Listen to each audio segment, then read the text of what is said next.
Welcome to Educate to Self-Regulate, a podcast for educational leaders, teachers, and students, where in less than 20 minutes, we unpack educational research to support you and your students to become better learners. Hi, everyone. Welcome back to another episode of Educate to Self-Regulate. Super excited about this episode because we're talking all things self-regulated learning, but this one particularly has a nuanced focus on learning journals because I think that's a really useful tool for teaching self-regulated learning.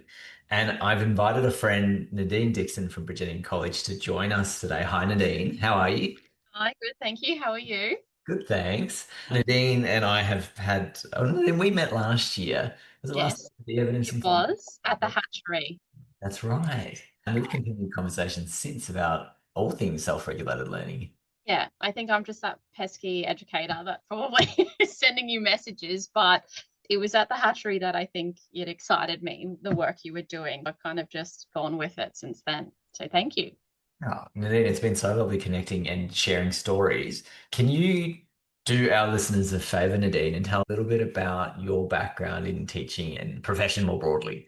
Yeah, so I've been teaching for about 11 years now. I have only taught in an all girls Catholic context, but I've moved from a system school into an independent school. But my current role is Dean of Professional Teaching, which essentially means I look after all the teacher professional learning, goal setting, early career teacher education, performance enhancement plans that we look at their pedagogy and a whole suite of different things. But in my previous middle leadership roles, I've also done a curriculum leadership role and a house leadership role, which in the education sector is a bit of a weird unicorn because people like to box you into one or the other. But what I've found about my current role is it's really the best of both worlds because I provide a lot of that pastoral care to teachers as well as the curriculum support. So I'm in this really nice nexus where I literally manage nobody but look after everybody all at the same time. Brigidine College, is that I might have missed it, early learning right through to year 12? We are, as of last year, we're now a year 5 to 12 all girls Awesome. school. So last year we introduced year 5 and 6 for the first time. And we are a bit unique because we are the only Brigidine school in Queensland under Kildare Ministries. So our PJP is actually Melbourne, Victorian based. So we are a bit unique in that sense of the type of education we offer in a rich Brigidine Irish Catholic tradition. Wow. Okay. Yeah. Well, this one might be useful then for particularly the upper primary and senior or high school educators in our listeners. Nadine, we've had long conversations since we started around learning journals. And I guess just as a bit of background for our listeners, learning journals take many, many forms. From my perspective, it's the incorporation of kind of metacognitive prompts. So Mm. it's getting students to reflect on the process of learning, to reflect on their strengths and weaknesses as a learner. And as part of that reflection, we're enhancing metacognition, hence the word or the term metacognitive prompting. And it can take many forms in schools. And when we first started talking about that, that prompted you to take some action in this space. You did. I love I love anything that has sort of a tangible thing related to it. I think most educators can relate. I'm sure you can as well, that we have a reliance on technology these days. I saw the learning journal as an opportunity to also get students back to pen and paper, which we kind of deviate from, particularly in secondary, but there is something beautiful also in gifting kids with a book. They found it very exciting.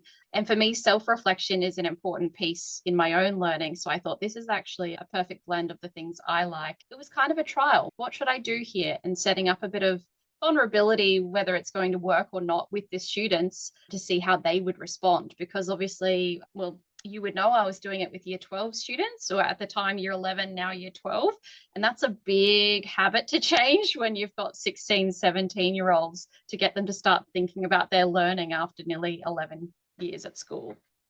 So can you tell me how did you implement this, Nadine? Yeah. Okay. So I took your work basically, and then I took my casual trip to Office Works and I bought them all a little black book. I brought it into class one day, and this was a class that I inherited late in the year. I started teaching them in about September, which is very unusual.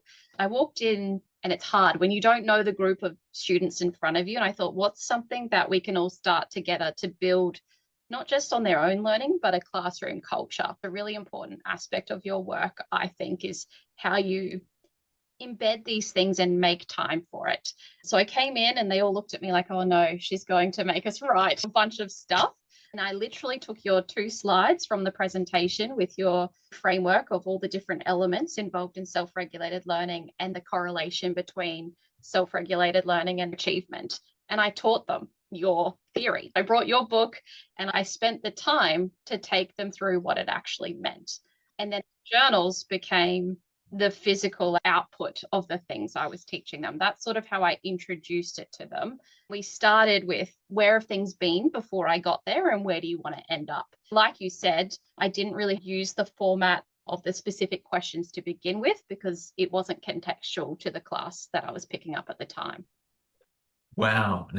I think that's really cool that you didn't shy away from thinking, oh, this is too complex for these 17, 18-year-olds to digest. You actually took it to them, presented it, offered it to them, invited them to engage with it in some way, shape, and form, and then have had them engaged in this kind of journaling experience to reflect on their own learning processes. I think that's really, really cool. Yeah, I think it's interesting as a teacher because we often don't like silence. I don't know if you've noticed that, but teachers love to fill the silence. But sitting there and watching them just begin to write, you could tell some of them really struggled with it. Like, what am I writing about? What's the criteria? And I kept saying, there's no expectation here. It's just your work. And I don't know if that's something you've found with learning journals, but some students really want a structure. Others are happy to just free write.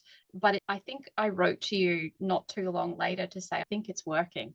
And I don't know what your indicators of a learning journal working are, but when you have students coming into the classroom and saying things like, oh, I'm just hitting the retrieval part of my brain, and they're using language like, I'm encoding this and I'm doing that, I thought, oh yeah, it's happening. Like they are starting to understand the learning, not just the content that I'm teaching them, but the how and the why. And I have to admit, that's something that I picked up on your approach, which I thought was really powerful, that you were actually collecting the journals and reading them Yeah. and looking for that change in language in the way that they were reflecting about their learning process. I think, one piece of evidence that comes out of the research is that providing feedback on learning journals is critical for the benefit of those journals. Like if a student is reflecting on their learning process, and potentially not doing that very well, how will they get better at it unless they get some feedback about it? It is an interesting thing because I think teaching gets so busy. In the secondary context, they're seeing, in our situation, 5 teachers a day for 5 hours. Like that's a lot of literacy, emotional investment in their learning that us as teachers sometimes don't always give, to be perfectly frank, the best feedback because we're also strapped for time. But what I've found is even if it's just reading it and talking back to them or sitting next to them in those incidental conversations have been really important. And, the bookmark actually you put in the book was about like, if you value it, you'll make it happen. And the learning journals have really opened up a conversation with my students about our values. I often thank them in the gratitude, like, I value my work and thank you for valuing my work ethic back. And we're having these bigger conversations that are beyond the assessment that have come out of the journals because we're both respecting what we're trying to do and achieve. We talk about it in relationship. I keep saying to them, what do they got? Less than 6 months to go. I'm like, we're almost at our breakup. But what I'm teaching them, if this is right, your opinion is you're mastering a learning system beyond a classroom, beyond year 12 ATAR results that we're trying to achieve here. And I suspect that's where this will go for some of those students is I'm satisfied that I've done my job and they're going to be okay after school. I think writing in a journal, whether it's reflecting on learning or any aspect of life, is a skill. You're creating a space, you're holding space for them to do that now and practice in the safe realm of a classroom. Yeah. Who is open and willing to give them feedback in a constructive way. At the same time as actively teaching them about the learning process and looking for that language to start to weave in. I think there's so many strengths to your approach. You mentioned 2 things, Nadine, that I picked up on. One was that you're getting the students to handwrite. And I think that's really powerful. Handwriting slows our thinking process, whereas typing, because we can be quite efficient at it, We're not actually slowing down that thinking process or allow that deeper reflection. So I think handwriting is quite powerful in that respect. The other thing is I noticed it's an all-girls school and you're offering them kind of almost open journaling to some degree. You're giving them some guidance around the prompt, but there's not a lot of structure. And that seems to be working quite well. I think this is sort of advice to our listeners. If you are going down the learning journal path, you really do need to think about your audience. I work with a primary school here in the ACT and they went down the learning journal path. It's a co-ed school. And they initially went down the sort of, these are younger learners for starters. Yeah. I think it was year 5, year 6 where they were giving students kind of a slot after lunch to journal about their learning. And funnily enough, the girls loved the sort of free and the openness of just being able to creatively write about their learning process. From the observations from the teachers, that worked really well for girls. The boys initially worked okay with, but very quickly, within a few days of kind of doing this protocol, started to just draw inappropriate pictures and whatnot. So I was surprised that they went down the sort of open journaling path for such a young age group, but it seemed to work for the girls. My recommendation now is you can go structured, unstructured, but you need to think about the audience. You could structure learning journals using metacognitive prompts. Like you could give them 3 questions about learning for them to reflect on as a scaffold. Then as they get better, start to give them more freedom or allow some students that freedom if they're ready for it, others to get going with the structure. I think there's something that, isn't it? And I don't know what your thoughts are, but in my head, I was thinking about my almost 4-year-old boy and how he might respond to that. But I do watch, even at an early childhood setting, how they navigate learning and asking kids questions about learning. It's often through coded things like pictures or colors to go, where are you, on like almost a scale. But what do you think, Shai, about if it becomes too repetitive, where you've got the same questions week after week? What are your thoughts about that in terms of it becoming more of a chore rather than something that's going to be more powerful? I agree. And I think this is really important because I think the questions, we probably need to think carefully about those questions. For anyone who has the book, there's a series of metacognitive prompts. Let me find the page for you, Nadine. You've got the book handy, so I'll find it for you. It's chapter 4, I think, if I'm correct. Yeah. Just trying to think what the page was. Was it chapter 4? Maybe it's not. Uh, Oh, page 88. There you go. Reflective you found it exercise. already? That might actually, I'm thinking there's another table that has a series of questions. I'll find it quickly. All right, give me 2 seconds. 100. 100? Is that the metacognitive prompts for learning? Yeah, cognitive prompts for learning. So there's a page in the book, Nadine, where there's a table of metacognitive prompts for learning. Now, that actually splits questions into different phases of learning. So if students were journaling about their learning process, you might select a few planning questions, but they don't have to necessarily be, right, you have to answer these questions. They could be offered as prompts for anyone who needs a prompt. Of course, it could be an open, unstructured journaling exercise as well. Similarly, you could use the monitoring and evaluating ones if it was at a different point in a learning task. So I think that's important. From memory, you're currently doing this multiple times per week, isn't it? It depends where I'm at. So I think my next point I was going to say to you, timing is literally everything. When I've done bigger reflections, say summative assessment results, I've really timed that to give space to them sitting with the result before I do the reflection too quickly. So I've been pretty aware of when is the right and the wrong time to be asking kids to reflect, in some ways, so that they don't go so internal about self-blaming. And one of the ones I sent you, and I'll get back to your original question in a second, but one of the ones I sent you, I actually asked them to do it the day they handed it in, before it escaped too far away from their mind, but also before they got a result back. And the particular student, I think I'd sent you the snapshot, not only of her quantitative results increasing significantly in sort of a 3-task 6-month period, but her reflections were just incredible in terms of how she was staying determined, not letting other people's intelligence, freak her out. I loved one of the comments she made. I dissected this and I did that and I didn't do these things. Like, she was really writing on a page all her strategies. And one of the questions I had asked them was like, what are you most proud of? Because I think we don't spend a lot of time in that space for kids. Rather than just goal setting, it's like, what are you actually achieving here? And she just said, I'm most achieved of my writing skills, having a better understanding, drawing conclusions, interpreting sources. And I thought, she'll be right. Like she'll be okay once she's left me. But equally, I made them write an affirmation for themselves at the end. And so I think being adaptable to the people in front of you and the timing adds to the joy. I try and find those moments of joy, particularly for the upper secondary, because they are constantly working hard, that I think we forget they need the little wins for themselves as well. Yes. And we can reflect on those wins, celebrate the successes through our writing or in conversation. Celebrating the successes is so important for our self-efficacy, just to acknowledge that those micro wins, those small moments of progress can be really powerful for continued or sustained motivation. The other thing you mentioned was your son. I didn't realize you had a 4-year-old son. I have a 4-year-old. Yeah. We're both He's almost 4. I feel like he's going on 14, but that's a whole nother story. Yeah.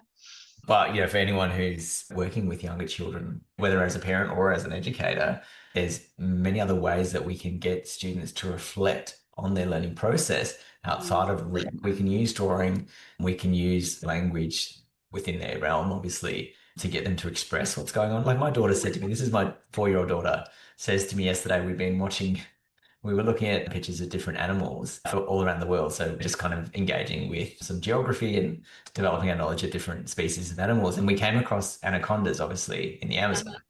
And she was really interested in how they, whether they bite and they're venomous. And so we got into conversations around how they constrict.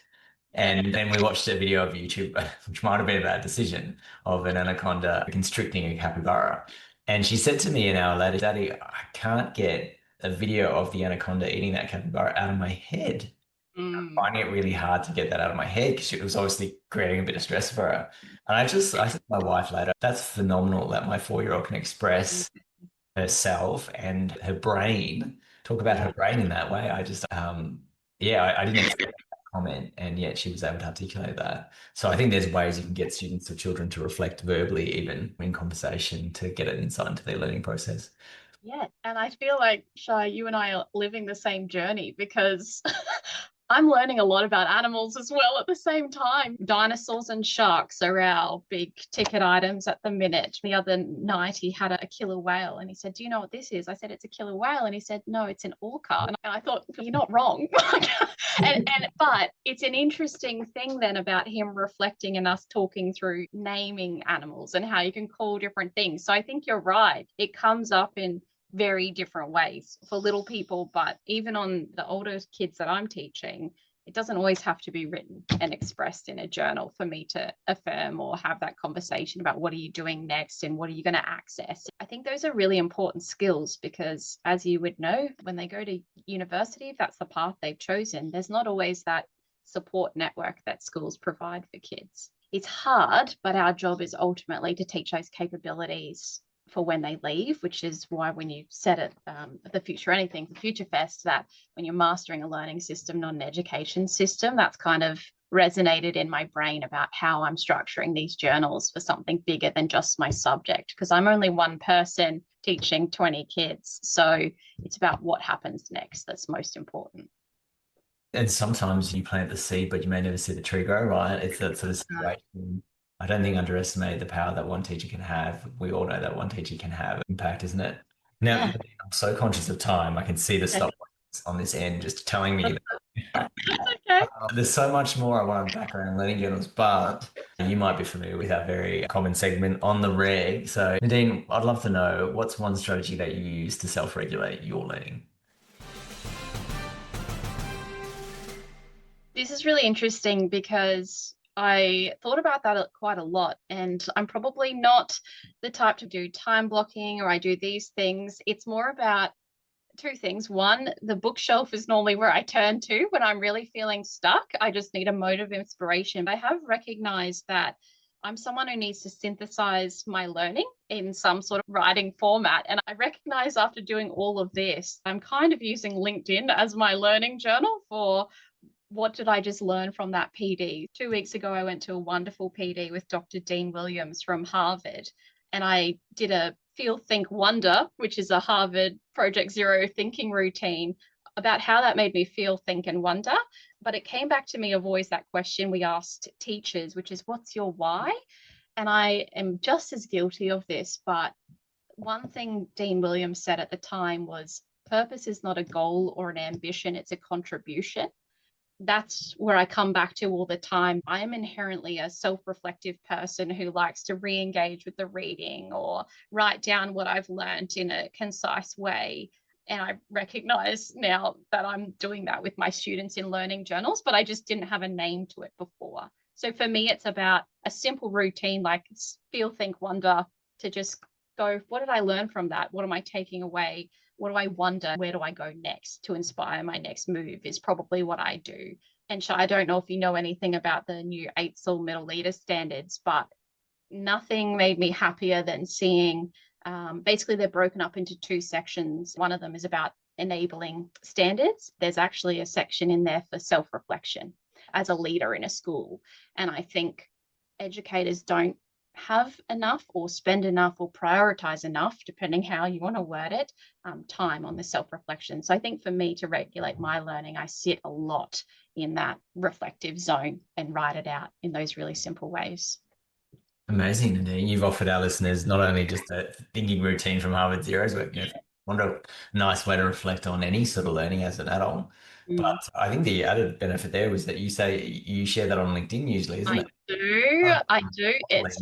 It's an uncomfortable thing for me. I always hesitate to post, but I feel like in education, we don't do very well at sort of expressing our ideas in positive ways. And I found LinkedIn quite a comforting space for a lot of those things to find out what's happening, because you can get lost in the world of education quite quickly. So feel free to follow if you would like. It's really like just my little place where sometimes I highlight good things teachers in my school are doing, or just where I can reflect on things I've learned for myself.